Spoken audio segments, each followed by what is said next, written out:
चलिए आज का टॉपिक हमारा क्या है, रिजल्ट्स ऑन इंटीग्रेशन। ठीक है, देखिए डिफरेंशिएशन में भी हम रिजल्ट को पढ़े थे, इंटीग्रेशन में भी रिजल्ट को पढ़ेंगे। बशर्ते अंतर क्या है पता है इसमें। डिफरेंशिएशन में हमारा क्या था, तो u इंटू v था। ठीक है, दो फंक्शन का प्रोडक्ट था और दो फंक्शन का क्या था,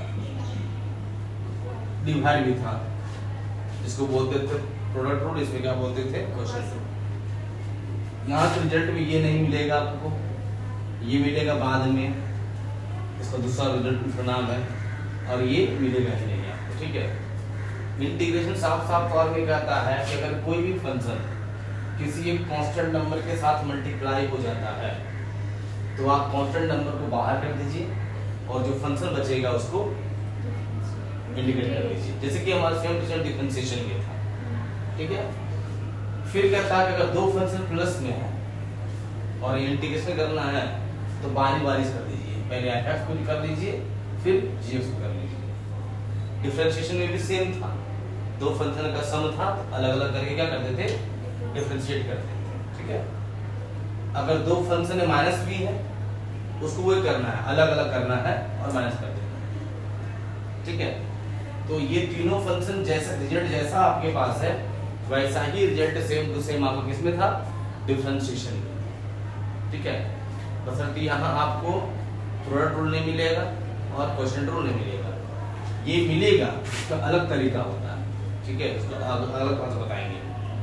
इसके बाद पढ़ेंगे हम लोग मेथड ऑफ सॉल्यूशन, है ना, उसके बाद बताएंगे उसमें। ठीक है, लेकिन ये इसमें नहीं होता है। तो जब भी क्वेश्चन को आप सॉल्व करेंगे तो क्वेश्चन आपके पास ऐसा होना चाहिए कि सब जितना भी हमारे पास फंक्शन होगा वो अलग अलग पार्ट में होगा, अलग अलग टर्म में होगा, और सब टर्म में हो करके जैसे मान लेते हैं आपके पास दे दिया जाए x+2 इंटू x+1 और बोला जाएगा इसको कीजिए आप क्या इंटीग्रेशन, तो आप क्या कीजिएगा, सब तोड़ दीजिएगा, सिंपलेस्ट फॉर्म में कर दीजिएगा और सबको अलग अलग करके क्या कीजिएगा, इंटीग्रेट कीजिएगा। जैसे इसको इससे मल्टीप्लाई क्या हो जाएगा x², इसको इससे प्लस x, इसको इससे प्लस 2x, इसको इससे प्लस 2, क्या है आपके पास x² plus 3x plus 2dx। अब बस ये मिल गया ना, आप इसको अलग से कर दीजिए, इसको अलग से कर दीजिए, इसको अलग कर दीजिए, सब रहेगा। x रिस्पेक्ट में करेंगे dx से रहेगा।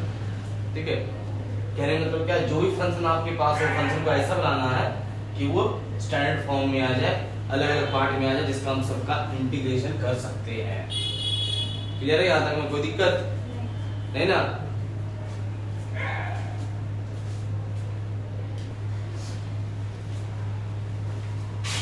देखिए पहला क्वेश्चन क्या आपके पास है, integration of 5x³ plus 2x की power -5 minus 7x plus 1/√x और प्लस 5/x।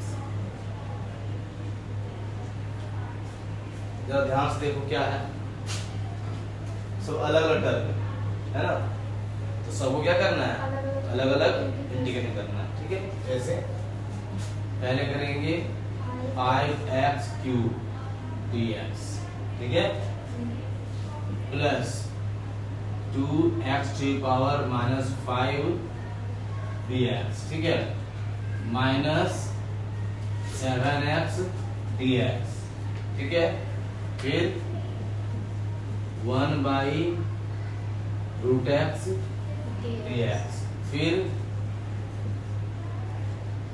5/x dx। कोई दिक्कत, सब अलग कर दिए। ठीक है, सबको सेपरेट करो। ये क्या कह रहा है, तो 5 है कांस्टेंट टर्म, 5 क्या है, x³ हमारा फंक्शन। पहला रिजल्ट क्या बताए थे, जो कांस्टेंट टर्म होगा उसको बाहर कर देना है, जो फंक्शन बचेगा उसका इंटीग्रेशन कर देना है, तो 5 हो जाएगा बाहर।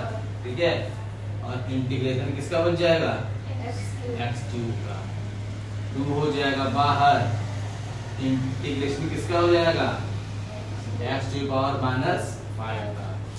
-7 हो जाएगा बाहर, इंटीग्रेशन किसका हो जाएगा, x का। अब देखो जरा सा, कभी भी नीचे रूट है तो उसको ऊपर करना है सर।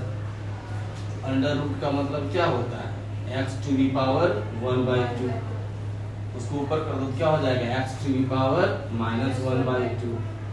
होगा कि नहीं होगा, होगा ना। चलो फिर +5 हो जाएगा बाहर, तो क्या बचा आपके पास 1/x dx। ठीक है, चलो ये हो गया 5 मल्टीप्लाई x क्यूब का क्या हो जाएगा, x टू पावर 4/4, क्योंकि integration of x to power n का क्या होता है, x to power n+1 divide by n+1+, ये ना होता है क्या। ठीक है, जितना पावर है उससे एक ज्यादा है। ठीक है, चलो अब +2 इंटू x टू पावर -5+1 कितना हो जाएगा, -4 डिवाइड बाय कितना हो जाएगा, -4। फिर -7 इंटू x टू पावर क्या हो जाएगा, स्क्वायर, नीचे 1 + 1 2। ठीक है, प्लस x टू पावर -1 है ना, तो -1/2 -1, और नीचे भी -1/2 -1। अब डायरेक्ट सॉल्व करके भी लिख सकते हैं, तो -1/2 -1 कितना हो जाएगा, -3/2 होगा ना, क्या होगा, लिख दे डायरेक्ट, -3/2, और ये भी क्या हो जाएगा माइनस, कोई दिक्कत। चलो प्लस हो गया हमारा 5 इंटू 1/x का log x, और लास्ट में +c। सबको सॉल्व कर दो, ये कहलाएगा बेटा हमारा 5/4 x टू पावर 4। ठीक है, कटेगा ना, 2 1 जा 2 2 जा, कभी निगेटिव साइन नीचे होता है क्या, नहीं ना, तो ये साइन चल जाएगा ऊपर, और ये क्या है आपका x पर -4 ना, तभी पावर माइनस में होना चाहिए, उसको नीचे ले आओ, प्लस में आ जाएगा, नीचे ऊपर क्या बचेगा, कुछ नहीं, तो 1 बचा, और नीचे 2 का 2 बचा, और x टू पावर क्या बचा, 4 बचा। तो दिक्कत, इसको ऊपर से नीचे ले आए, कभी पावर निगेटिव नहीं होना चाहिए, चाहे ऊपर में हो या नीचे में। ठीक है, फिर इसके बाद कितना हो जाएगा, -7/2 x²। अब ये मल्टीप्लाई डिवाइड में है ना, डिवाइड को मल्टीप्लाई में कन्वर्ट कर देंगे, तो √3/2 का 2/√2, सॉरी -3/2 को मल्टीप्लाई यहाँ करेंगे, 2/√3 हो जाएगा, और √3 बोलते हैं, सॉरी -3 हो जाएगा, और ये साइन जो माइनस है बेटा वो कहाँ जाएगा, यहाँ हो जाएगा माइनस। ठीक है, अब x टू पावर -3/2 ऊपर में, नीचे लेके आएंगे क्या कहलाएगा, x टू पावर 3/2, तो आपके पास क्या बचा, फिर बचा क्या, ये 2 चल गया ऊपर। ठीक है, 3 आ गया नीचे, और ये भी आ गया नीचे, x टू पावर -3/2। कोई दिक्कत, हाँ दिक्कत है, प्लस। ठीक है, हमारा काम क्या किए, इस डिवाइड को मल्टीप्लाई में चेंज कर दिए, तो 3/2 बन गया 2/3, यानी 2 पर चल गया, 3 नीचे आ गया, और ये पावर में माइनस था ना, इसलिए इसको नीचे ले आए, प्लस में हो गया। ठीक है, अब ये प्लस क्या हो जाएगा हमारा 5 log x + c, और ये हमारा आंसर। कोई दिक्कत नहीं ना, बताइए।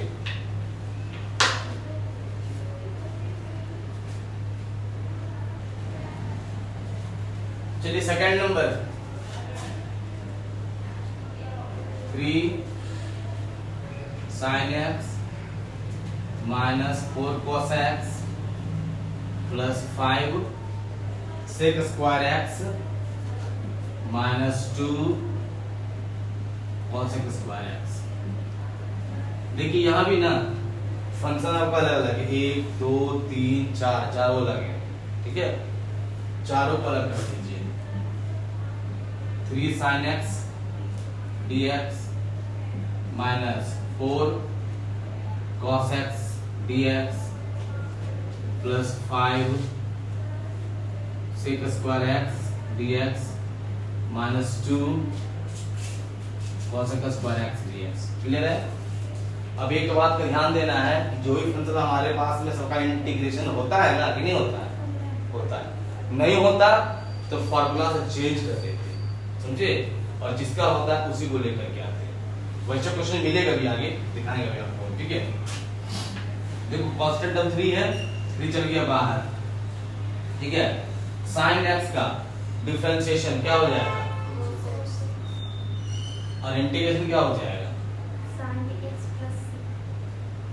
ध्यान दो क्या बोल रहा है। साइन एक्स का डिफरेंशिएशन होता है कॉस एक्स, ठीक है ना, और साइन एक्स का इंटीग्रेशन क्या हो जाएगा, माइनस कॉस। वेरी गुड, ठीक है। कॉस का साइन होगा तो क्या हो जाएगा, माइनस कॉस एक्स। माइनस 4 का 4 हो गया, कॉस एक्स का इंटीग्रेशन साइन एक्स, प्लस 5 का 5 हो गया, सेक स्क्वायर एक्स का integration 10x, cos x square x का इंटीग्रेशन फिर से बोलो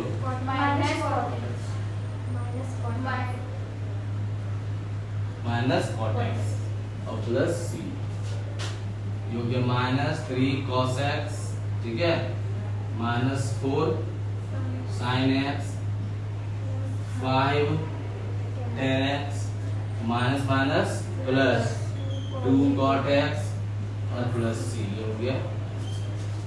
समझे, उतारिए। इजी वाला नहीं पूछता है पेपर में, पूछता है कम मार्क्स में। 3 मार्क्स।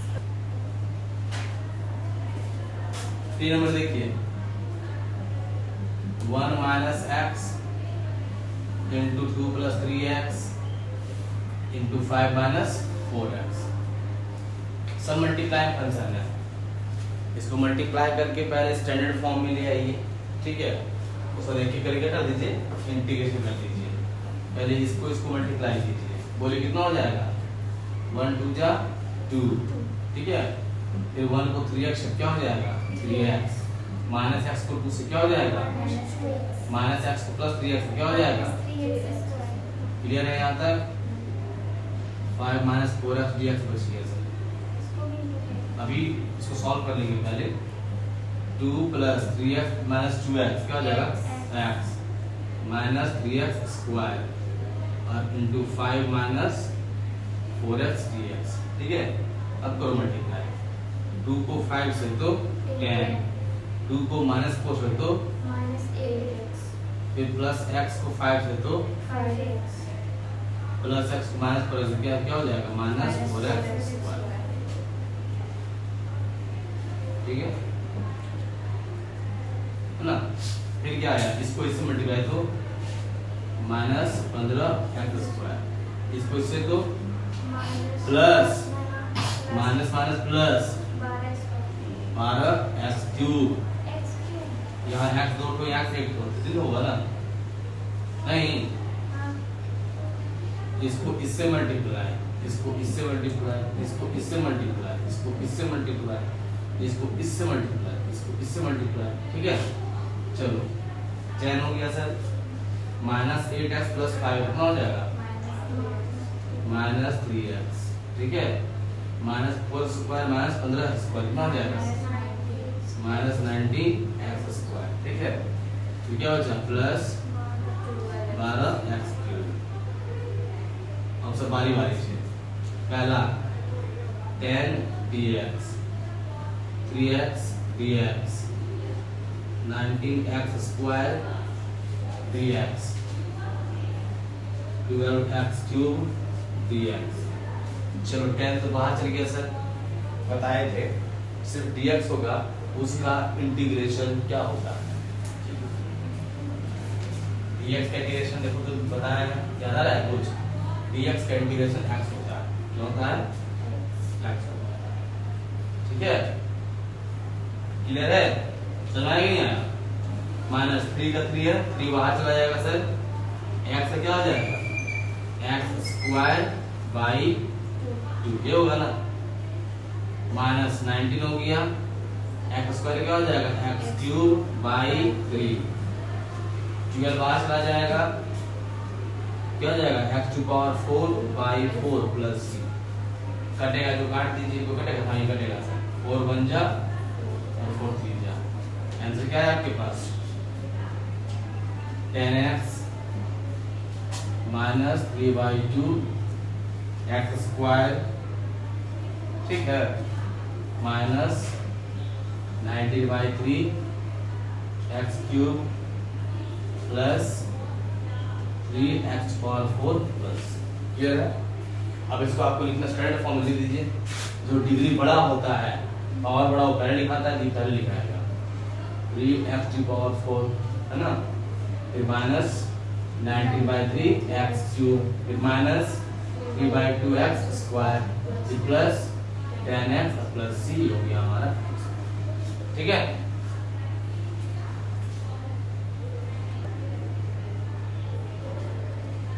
देखिए 4 नंबर, जब पूरे फंक्शन में इसको डिवाइड के फॉर्म में लिखा गया है, मतलब कि ये x³ जो है ना, इसको भी डिवाइड करेगा, इसको भी करेगा, इसको भी करेगा और इसको भी करेगा और इसको भी करेगा, सबको बारी बारी से ये डिवाइड करेगा ना। अगर हम लिखते हैं 2 + 1/7, इसका मतलब क्या है कि ये 2/7 भी होगा प्लस 1/7 भी होगा, ये सब इसको भी है ना, सेम टू सेम प्रोसेस यहाँ हो जाएगा।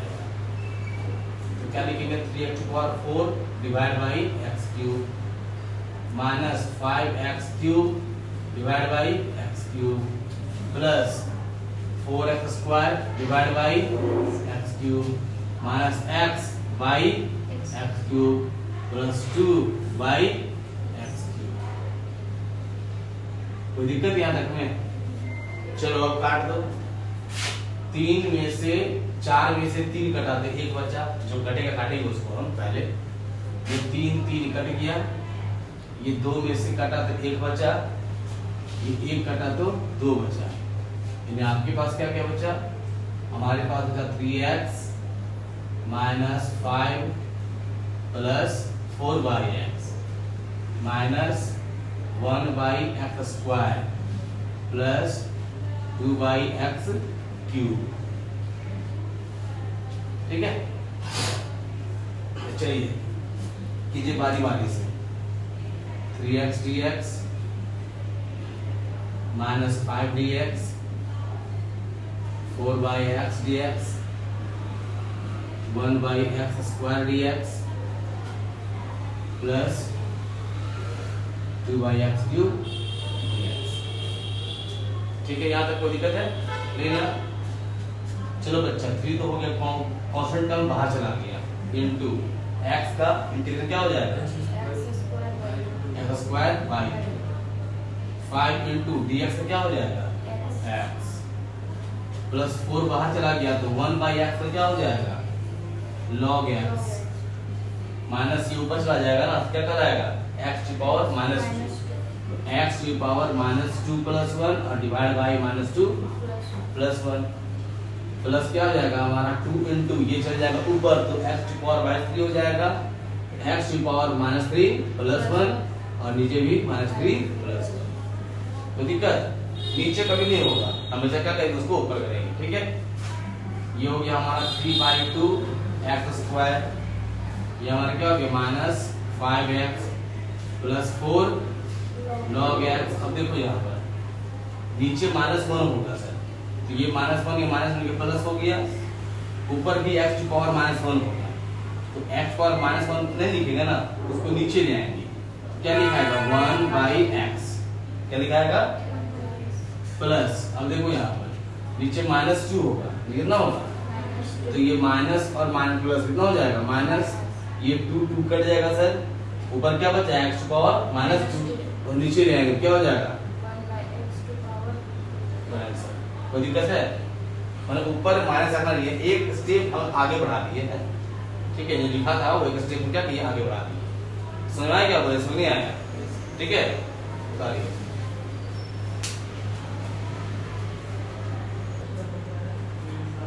अब जैसे इस क्वेश्चन को देखिए, अब इसमें तो 2 टर्म ऊपर में, ये 2 टर्म पॉसिबल है क्या? इससे पहले क्वेश्चन में सबके नीचे x³ हो गया, पॉसिबल नहीं है। तो ऐसा क्वेश्चन आपको मिलेगा, डिग्री ये ज्यादा हुआ ये ज्यादा हुआ, ऊपर ज्यादा हुआ 4 है, यानी इसको इससे डिवाइड कर देंगे। क्लास 8 में जो डिवाइड करने में पढ़ाए थे ना, ये पढ़े होंगे आप लोग, वही है। आप देखो डिवाइड किससे करेंगे सर, तो x² से करेंगे, x² से डिवाइड करेंगे तो आपके पास मिलेगा x⁴ और प्लस x², साइन चेंज होकर कट गया, बचा -x² और ऊपर बचा +1, फिर -1 से मल्टीप्लाई करेंगे तो हो जाएगा -x² और माइनस प्लस क्या -1 1, साइन विल बी चेंज, बच गया हमारा रिमाइंडर 3। ठीक है, जब आप मान लेते हैं कि सर 17 को 5 से डिवाइड देते हैं तो आप कैसे लिखते हैं, 5 3 जा 52, जो रिमाइंडर बचता है वो ऊपर लिखते हैं, बगल वाले को होल में लिखते हैं और नीचे 5 लिखते हैं ना। इसका मतलब क्या होता है कि 3 + 2/5 है, और क्या होता है 3 + 2/5 है। आपके पास क्वेश्चन क्या आया है, x² - 1, यानी कि क्या लिखाएगा कि x² - 1 और प्लस रिमाइंडर क्या है, तो ये 2 और होल डिवाइड बाय नीचे क्या है स्क्वायर प्लस 1 और ये हो गया हमारा dx। कोई दिक्कत अब यहाँ तक में नहीं ना। अब देखो दोनों को आराम से हम लोग क्या कर सकते हैं, इंटीग्रेशन कर सकते हैं। ये दोनों में 3 टर्म बन गया, 1 2 और ये पूरा 1 3। क्यों सर, नीचे क्या आया है x² + 1 ना, तो 1/x² + 1 का इंटीग्रेशन क्या होता है, 1/x² + 1 का इंटीग्रेशन क्या होता है, इसकी बोल दी पता नहीं, तो जरा बता दो कि tan इनवर्स x का डिफरेंशिएशन क्या होता है,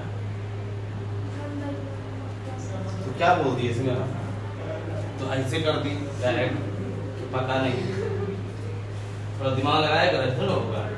आप x² + 1 बोलो, ये 1 + x² बराबर है। ठीक है, अब देखो कर दो बारी बारी से, ये x² dx हो गया सर, -1 dx हो गया, प्लस 2/x² + 1 dx हो गया। क्लियर है, चलो x² क्या हो जाएगा x³ और 3 माइनस dx क्या हो जाएगा x, ठीक है, प्लस 2 तो कांस्टेंट रो बाहर चला गया, 1/x² + 1 क्या बताया इसका भैया, tan inverse x plus c। ठीक है, कोई दिक्कत है, ये हमारा हो गया क्या आंसर। मतलब पूरी तरह से इस चैप्टर में समझे कि हमारे पास बहुत फंक्शन दिया हुआ है, तो सबको सेपरेट अलग अलग करके हम सबका इंटीग्रेशन को फाइंड कर सकते हैं। ठीक है, अभी आपको ये भी बात बोले थे कि जब किसी का इंटीग्रेशन आपके पास नहीं होता है सर, तो क्या करते हैं, तब बोले सर फॉर्मूला पुट कर देंगे। जैसे मान लेते हैं कि आपको हम दे देंगे, सपोज एक छोटा सा एग्जांपल देते हैं आपको हम, एक छोटा एग्जांपल आपके पास, जैसे कि सपोज tan² x। ठीक है, सपोज मान लो यहाँ पर हम बोल देंगे कि बेटा बताओ तो कि tan² x का इंटीग्रेशन क्या होगा, तो आप बोलिएगा सर tan² x का बताइए नहीं कि sec² x अगर होता तो tan x लगा देते हैं हम लोग, क्या ये होता है ना। तो आपको क्या बोले थे, अगर ऐसा कुछ नंबर आपको, ऐसा कुछ फंक्शन आपके पास मिले तो उसमें ऐसा फार्मूला तुम लगाओ उसकी जगह पर कि हमें वो फंक्शन मिले जिसका इंटीग्रेशन मुझे पता है, ये बताए थे। ठीक है, मैंने फंक्शन को ऐसे बना देना है, चाहे वो मल्टीप्लाई करके, डिवाइड करके, फॉर्मूला पुट करके, कि मेरे पास वैसे फंक्शन आए जिसका इंटीग्रेशन मुझे पता है, कर सकते हैं, जिसका फॉर्मूला मुझे पता है। जैसे tan² x का इंटीग्रेशन नहीं होता है तो हम tan² x जगह क्या लिख सकते हैं, उसका फार्मूला sec² x - 1, क्या लिखेंगे sec² x - 1, जैसे कि sec² x - 1। अब ये दो टर्म हो गया अलग अलग ना, और आप कर सकते हैं कि sec² x का इंटीग्रेशन होता है, तो क्या लिखेंगे हम लोग sec² x dx और माइनस dx। कोई दिक्कत, sec² x का इंटीग्रेशन tan x अब प्लस dx का x अब प्लस c हो गया आंसर। बात समझिए, जो भी फंक्शन आपके पास मिले, फंक्शन को ऐसे तोड़ देना है और उसको ऐसे सॉल्व करना है कि आपके पास जो फंक्शन मिले सॉल्व करने के बाद उस फंक्शन का इंटीग्रेशन होना चाहिए। क्या सर यहाँ पर सॉरी माइनस, समझे बात को। जैसे इसी बात में दे देगा वो cot² x मान लो, तो cot² x का इंटीग्रेशन होता नहीं है सर, तो cot² x का फॉर्मूला पुट कर देंगे क्या, cos² x - 1। क्लियर है, मान लो अगर वो दे देगा sin² x/2, सपोज क्या दे देगा sin² x/2। ठीक है, बताइए sin² x/2, तो आप याद कीजिए, आपको फॉर्मूला लिखवाने थे कि आंख बंद करके कहीं पर भी 1 + cos x मिले या 1 - cos x मिले तो क्या लिखना है यहाँ पर, 1 + cos x क्या बताए थे 2 cos² x/2, क्या बताए थे ठीक है। अब मान लो बेटा तुम्हारे पास साइन स्क्वायर एक्स बाई 2 नहीं है, कोई दिक्कत नहीं है, इससे फार्मूला बन तो सकता है। अगर हम 2 से मल्टीप्लाई करेंगे इस पूरे फंक्शन को, ठीक है, तो 2 से डिवाइड ही तो कर सकते हैं, नहीं कर सकते हैं क्या? कर सकते हैं ना, फार्मूला बनाने के लिए। अब देखो ये 2 चल जाएगा कांस्टेंट टर्म बाहर, ठीक है, सॉरी ये 2 चल जाएगा बाहर, ये 2 रह जाएगा साथ में इसका फार्मूला बनाने के लिए। तो अब 1/2 को बाहर कर दीजिएगा, तो क्या बचा 2 sin square x by 2 dx। कोई दिक्कत? अब इसका फार्मूला हो जाएगा हमारे पास में, होगा ना। तो ये हो गया 1/2 और क्या 1 minus cos x dx। Clear है? जो फंक्शन आपके पास है आपको वैसा फंक्शन बनाना है जिसका इंटीग्रेशन होता है। बार बार एक याद रखिए, ये नहीं इसका नहीं होता है तो कैसे क्या होगा? अरे भाई नहीं होता तो फार्मूला पुट करो, लगाओ फार्मूला और वैसा फंक्शन लाओ जिसका इंटीग्रेशन होता होगा तुम्हारे पास में। क्लास 10 से पढ़ते आ रही है ज्योमेट्री का फार्मूला। अब क्या है 1/2 इसके साथ भी है, 1/2 के साथ भी है, तो 1/2 और 1 है ना केवल dx, ठीक है, माइनस 1/2 क्या है cos x ना, तो cos x dx। अब बताओ 1/2 x हो जाएगा सर यहाँ पर, और ये क्या हो जाएगा माइनस 1/2 इंटू cos x का क्या हो जाएगा sin x, तो 1/2 into sin x plus c हो गया। अब आप इसको क्या लिखिएगा, ऐसे भी छोड़ दीजिए या sin/2 लिखिए, बस बराबर है। या तो आप x/2 लिखिए माइनस sin/2 प्लस c लिखिए, और या नहीं तो आप एक साथ ऐसे लिख दीजिए, ऐसे 1/2 बाहर कर दीजिए कॉमन, दोनों 1/2 है ना, तो 1/2 बाहर कॉमन और x माइनस, ये भी सही है आपका। क्लियर है? तो ये बेसिक है ये सब इंटीग्रेशन का, ठीक है, ऐसे कराना है, ऐसे कराना है। अगले क्लास में फिर हम लोग कुछ अलग टाइप क्वेश्चन जाएंगे हम लोग, फार्मूला बेस्ड होगा। अभी तो छोटा फार्मूला बताया आपको ना, छोटा मोटा ना, इस तरह क्वेश्चन करवाएंगे 5-6 तो, जो फार्मूला में सॉल्व करके कैसे लाते हैं और हम लोग क्या करते हैं इंटीग्रेट करेंगे, ठीक है।